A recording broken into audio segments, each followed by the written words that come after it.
Hi, everyone. Welcome to the HBYOB Brewcast. We're going to switch things up a little bit today. I brought a special guest, my wife, Mary. Hi, everybody. Say hi, Mary. Hi. I guess she feels a little awkward. We don't have Chris or Mark with us today. They're busy with their fantasy football sportscast, so we decided to shoot one off the cuff and see what we can come up with. Today's topic's about why I started homebrewing.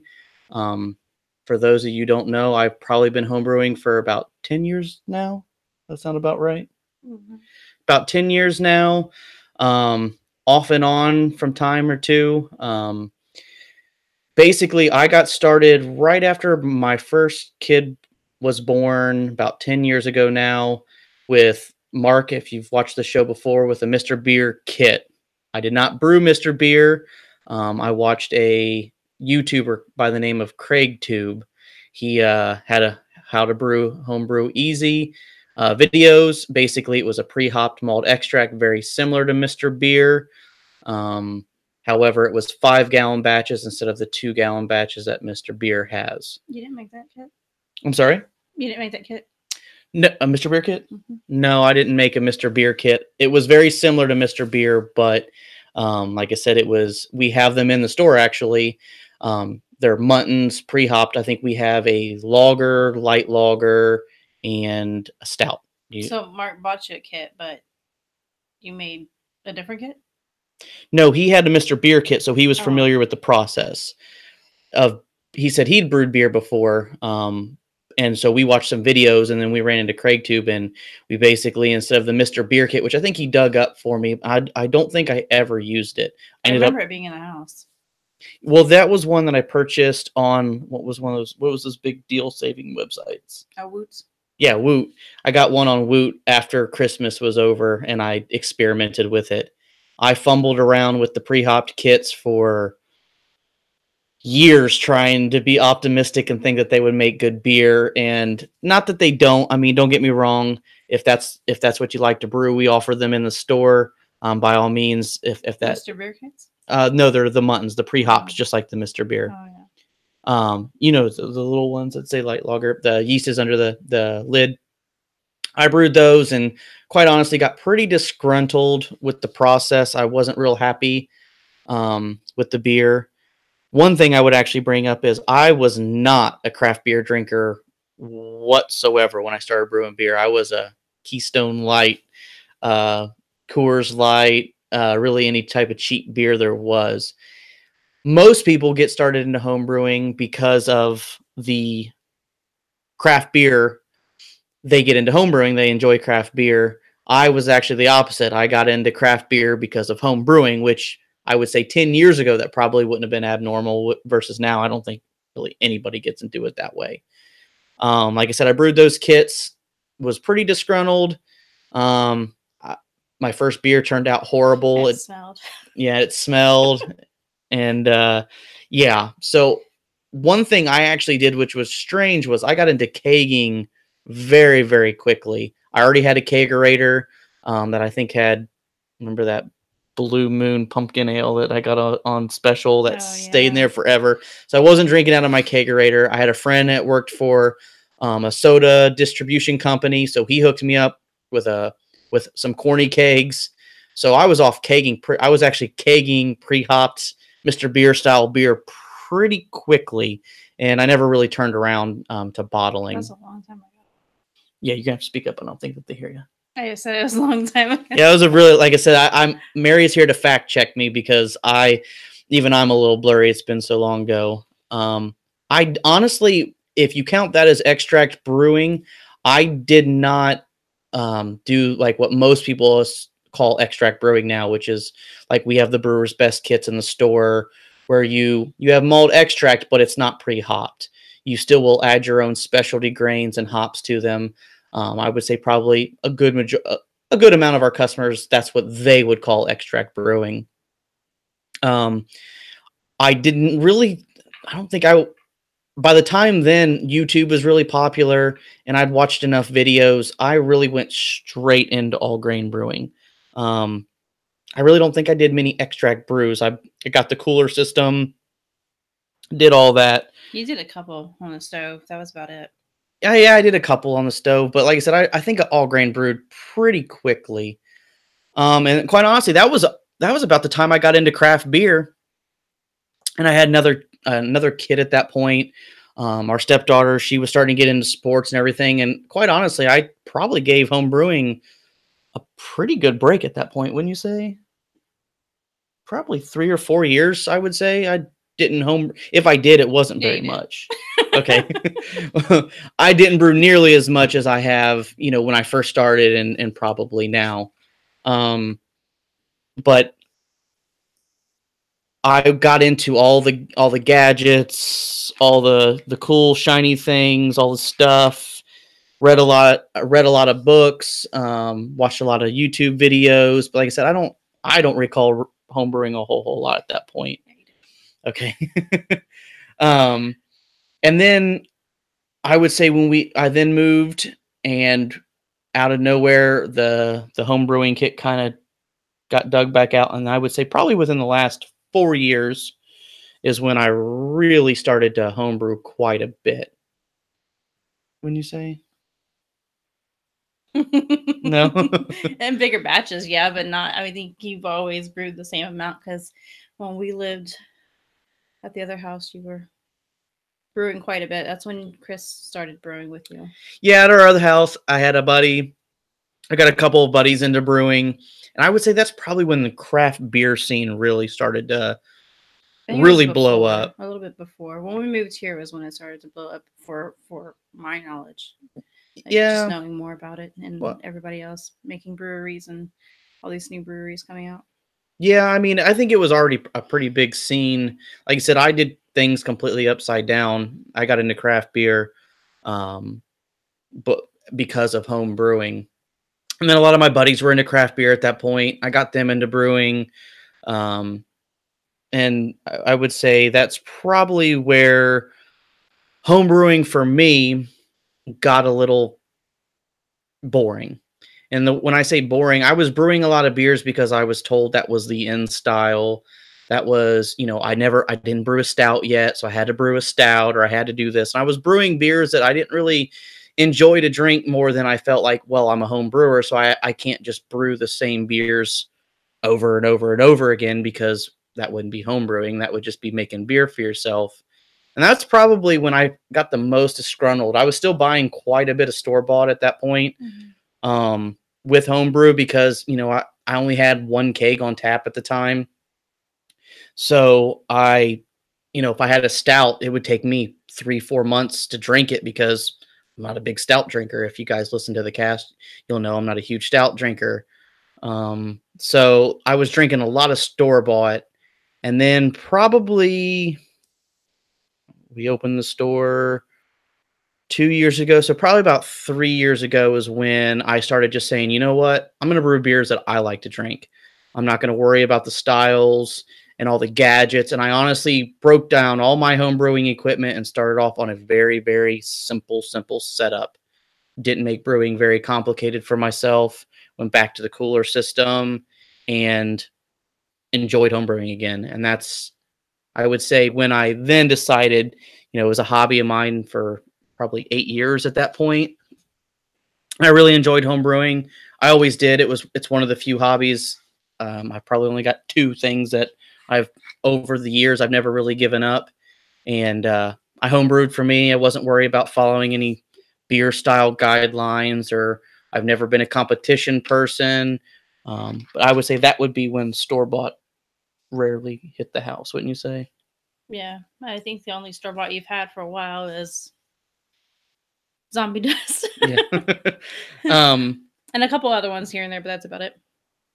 Yeah, speaking of homebrew, I am enjoying a Oktoberfest that I kegged about a week ago. I know it's not as dark in color as an Oktoberfest traditionally is, but I was gonna say it doesn't look like an Oktoberfest. It doesn't look like one. I'm not sure if it drinks like one, but it is a true lager that I did, and it actually turned out very, very well. I can't believe I got it done in October. You want to try it?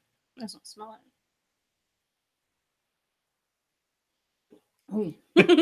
She's not a beer drinker.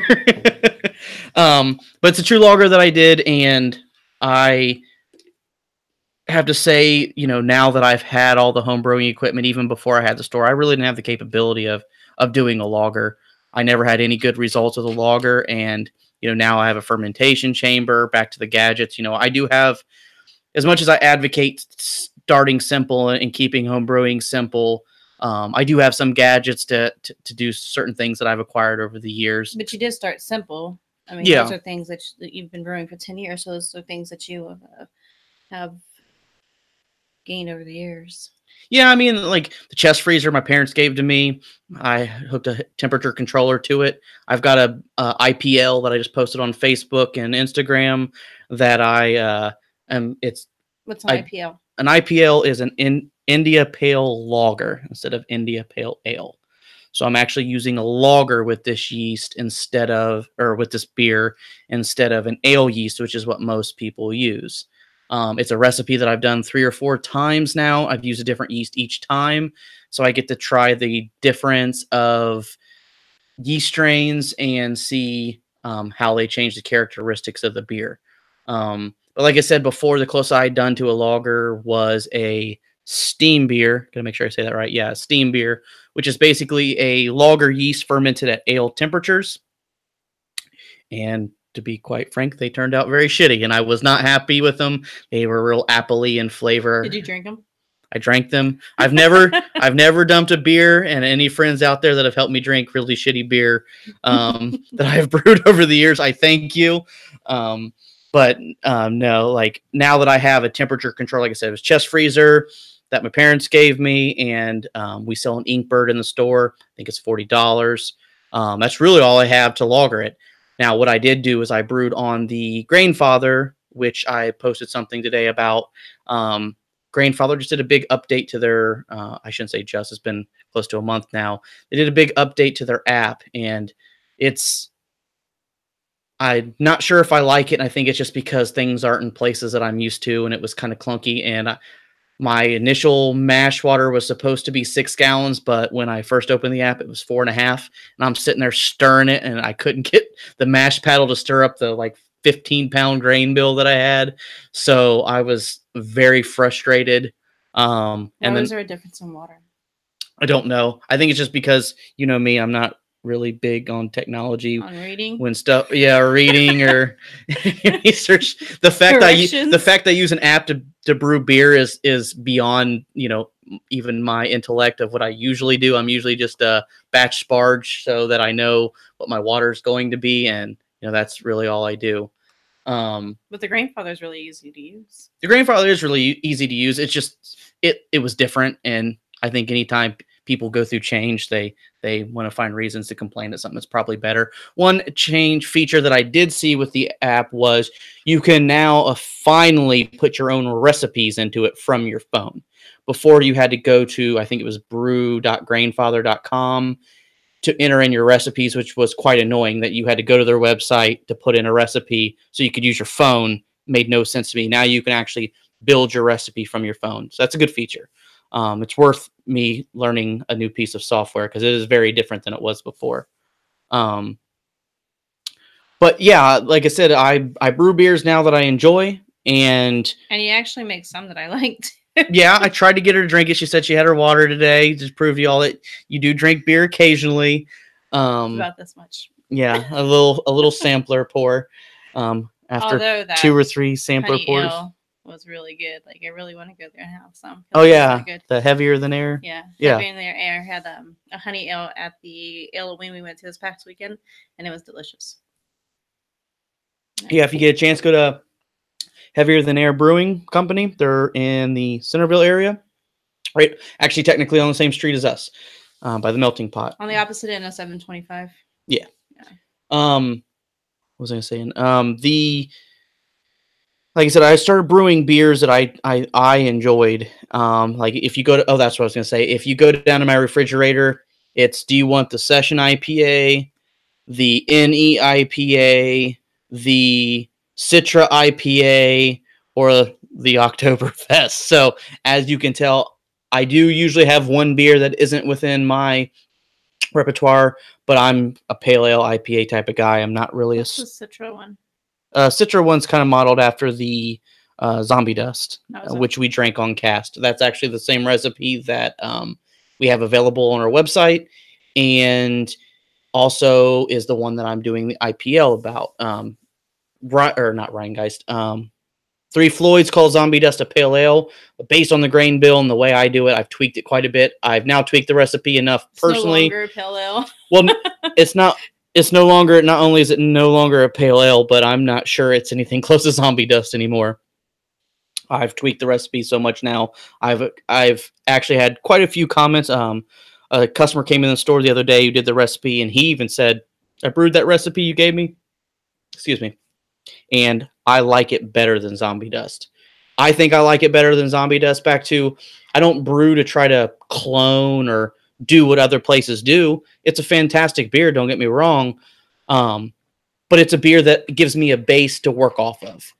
Like I said, I'm not saying I do a better job with Zombie Dust or that recipe than Three Floyds does, but I would say that I know my taste buds and I know what my taste buds like. So that beer's, the recipe I have, I feel is very close to Zombie Dust, but now I've transformed it into something all my own. So it has kind of the same ingredients, just a little more here and there to kind of like a dish. It has garlic in it. You'll add like 3 times as much. Yeah, exactly. Yeah. Because it's so good. Yeah, so exactly. I mean, they didn't give out their recipe, so I don't know what their recipe is. I just kind of modeled it off a lot of people were bringing in recipes in the store, and you've seen a lot of common denominators with them. There was 2 row. You've definitely seen I can't say it right, so we're going to call it Melanie malt and Munich malt. And I think either website tells you it's all Citra, so you know what your hop is, and you'd be a good understanding of what the base grains were. Mine's a little bit less hoppy than Zombie Dust. It's more aromatic than Zombie Dust that I've had recently. But it's not as bitter as Zombie Dust, which is crazy because Three Floyds calls it a pale ale and I call it an IPA. But back to, I'm not, if anyone who comes in the store knows, I'm not a huge follow what the BJ, I can't say it right, the guidelines for the beer competitions go by. I kind of throw Hail Marys towards things. But I would say that's it. I brewed today in the store. I've got a beer going. I made a starter 2 days ago, which I stepped up yesterday. I chilled it down to 68 degrees, and I put it in my fermentation chamber. I'm not going to pitch the yeast yet because I know that breaks a lot of home brewing rules. But I'm going to wait for the beer to chill down the rest of the way to the 54 degrees at which I'm going to ferment it at. I don't remember the lager yeast. I know it was by White Labs. I've already forgot which strain number it is. I thought it was the Oktoberfest that you had. Is that what it was? I thought it was. It could have been. Because you threw it at Mitchell and said, here. No, I think so. Maybe, I don't know. Once again, I need to take notes. I need to write stuff down because I could never open a brewery because I could make the best beer ever, and I would not know how I did it. My note taking is getting better thanks to the Grandfather app, quite honestly, because I do write the stuff down. But this time I just changed the yeast, so I didn't mess with the recipe. I think I'm sure the beer is going to be a different percentage when it's all said and done. I know last time I got 68% efficiency. This time I got 70% efficiency. So my screw up turned out to yield me more of a starch conversion, which is great. But I just kind of wanted to get on here real quick and kind of go over kind of what's going on with the store, what's going on, why I started homebrewing, and kind of the future of why I'm going to continue to brew. It would be truly because I love the hobby. It's therapeutic to me. It relaxes me. It's cool to make something from scratch. That's why I like to all grain brew. Doesn't mean that you can't make a good beer extract brewing. And as far as the future goes, I like the simplicity of brewing. I don't like all the gadgets, mainly because I'm lazy and I don't like to clean. And so, I mean, the Grandfather, you just clean, you give it a quick rinse with water, you put some cleaner in there, you pump it through all your lines and dry it off, and you're good to go. Before, when I had I remember we bought a power washer and all kinds of stuff. Those huge barrels, you guys. These huge barrels. Multiple, what were those propane things? Burners.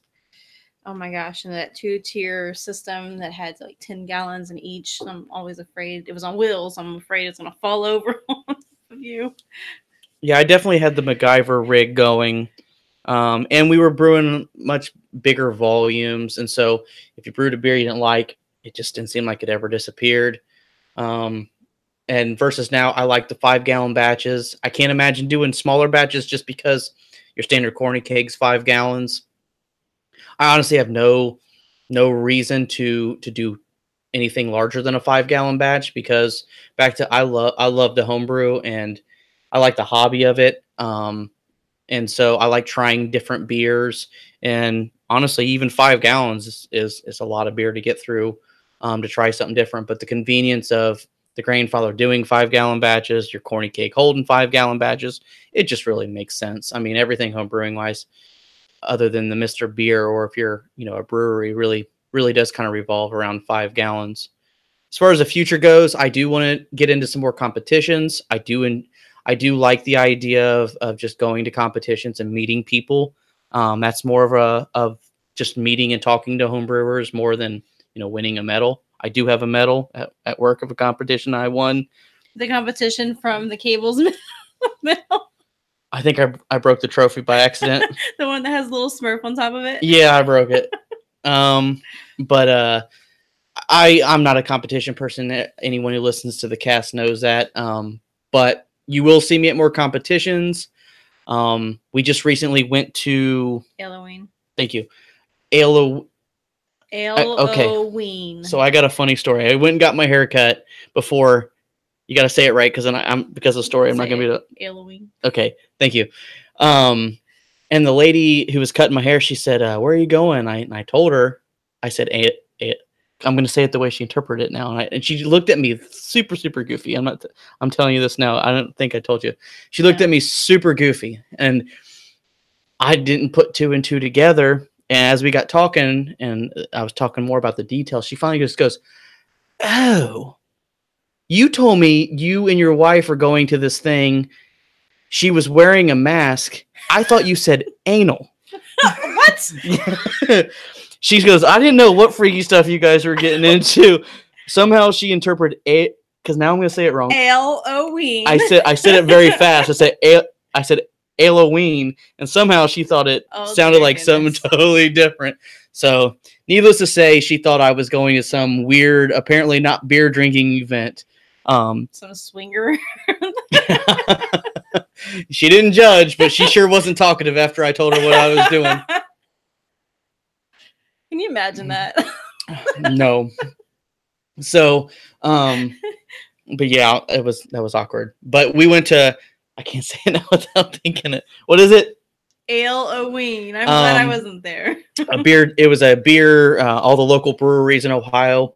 We'll be going to some more of those. I've talked to some local breweries. I could be doing some collaboration beers with some of the breweries. So I would say, as far as my home brewing goes, I think that's the next step for me, is competitions and doing collaboration beers with some of the local breweries.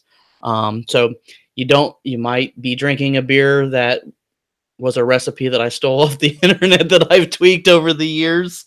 But I would say I'm still brewing just as much as I always have. I've not been making much wine recently because she's not drinking much wine. We have a lot of wine. We've got a lot of wine. So I don't have a reason to make any wine. This year I've not done a cider. You have like 2 wine kits down there. Yeah, I've got an ice wine, and but one. we'll try to film some videos on how to make some of those. That's why I've not made the wine yet, besides the fact that we've got like hundreds of bottles of wine in our basement.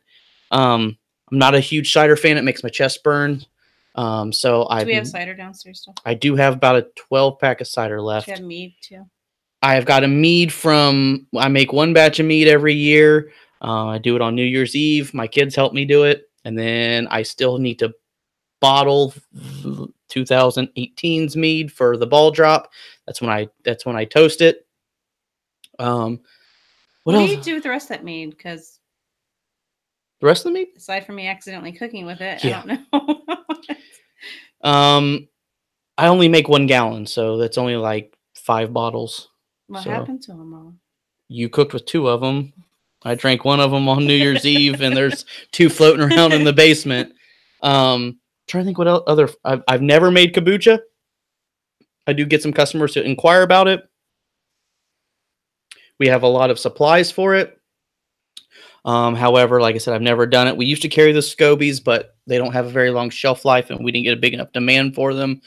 So I don't carry scobies anymore, but I do have all the supplies for it. I'm trying to think of other fermented beverages.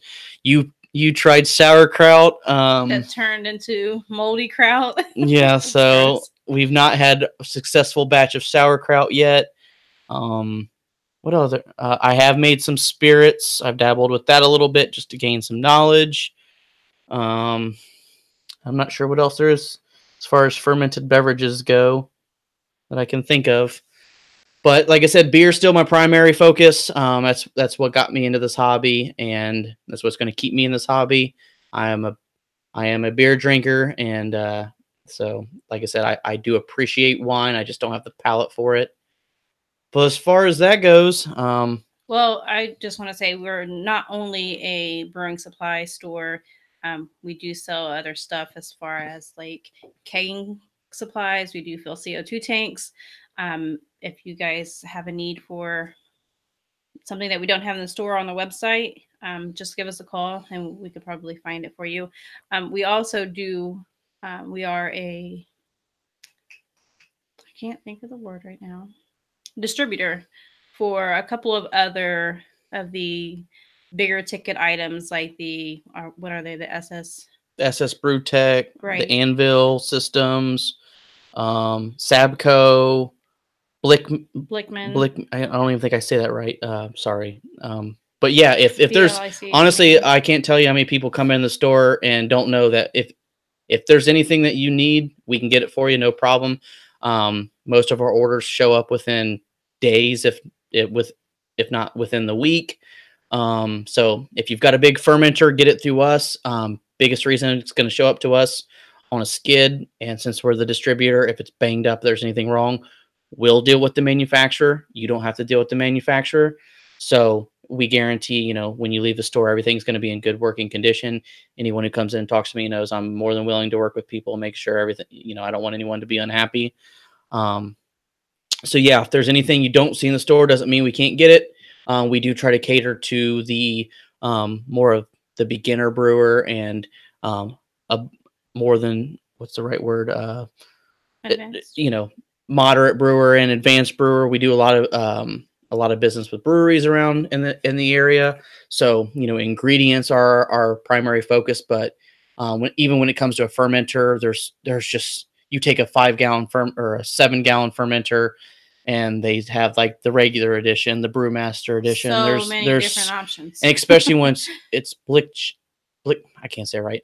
When you start talking, there's even like the brew pots. Do you want a standard one? Do you want a digital thermometer? Do you want the one that's Bluetooth to your phone? That's honestly the biggest reason we don't have a big enough space to carry every single SKU that they have. So it is more of a special order basis. But like I said, if you get it with us, you usually see it within 2 or 3 days. So same amount of turnaround time than if you order it yourself. And like I said, you get the convenience of. Well, the thing is, like, a lot of people can't order it from the companies because you have to get it through a distributor, and we are a distributor for many of those companies. So if you find something that you like through one of the companies, one of their websites, just email us, call the store, or come in, stop by. Just let us know, and we can get you pricing for it and see what we can do. With that being said, I'm all out of beer, so it's time to go. I appreciate you all for tuning in today, and happy home brewing.